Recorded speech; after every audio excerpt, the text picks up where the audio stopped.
Alors, pour continuer la partie 2, évidemment, cette fois-ci, j'ai chargé mon microphone, donc il n'y aura pas de problème.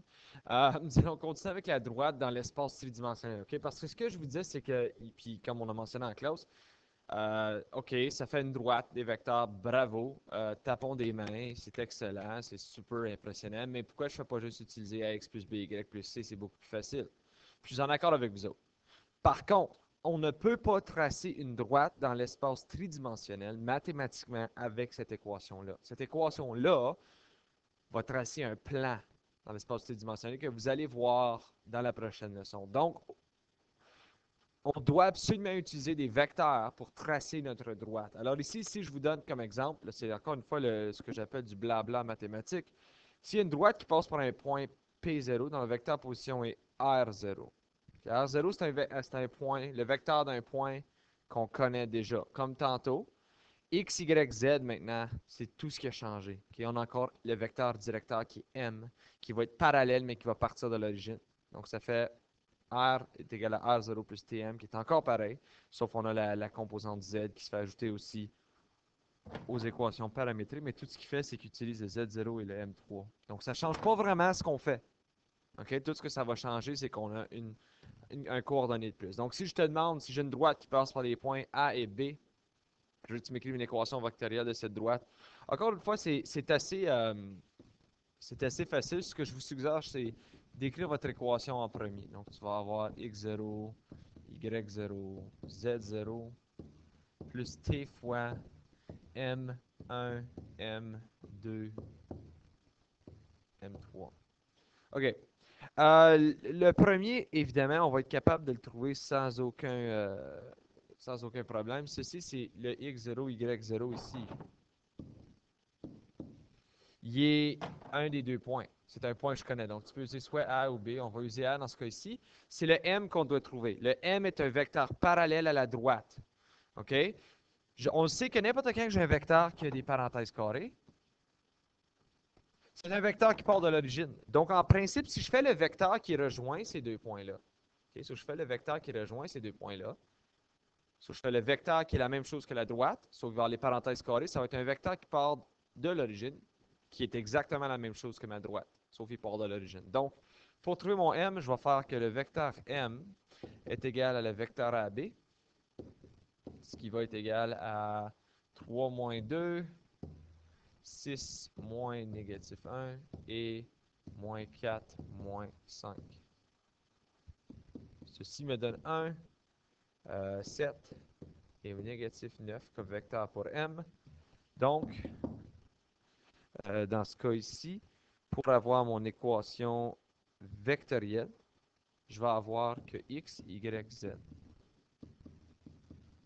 est égal à 2 moins 1, 5. Encore une fois, un point que nous connaissons, plus t fois 1, 7, négatif 9. C'est tout. OK? Ça, c'est l'équation vectorielle de la droite. Si on vous demande dans B de trouver les équations paramétriques, là maintenant, c'est lorsque je rejoins x égale à x0 plus tm1, y égale à y0 plus tm2. Donc, je regroupe ce qu'il y a en commun. X égale à... C'est quoi x0? X0, c'est 2. C'est quoi plus t fois 1m? Ça va être plus t. Y. Y, c'est 1, négatif 1, pardon, plus 7t.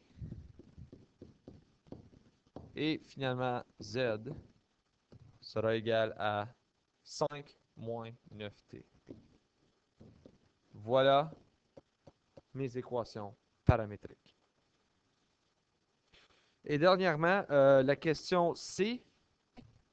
La question C me demande si le point 0, négatif 15, 9 appartient à cette droite. Donc, nous allons le comparer entre les vecteurs. Nous allons remplacer mon x, y, z par les valeurs de C et voir si c'est vrai que ça va être égal à 2, négatif 1, 5, plus t fois, là, il faut que je me rappelle, c'est 1, 7, négatif 9.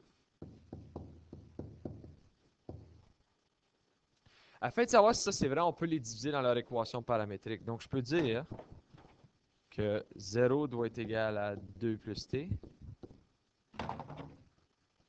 négatif 15 doit être égal à négatif 1 plus 7t.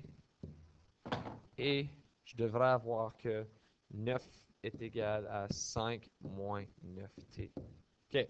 Alors, ce que je vais confirmer, c'est est-ce qu'il y a un t qui existe, qui assure tous ces cas-là?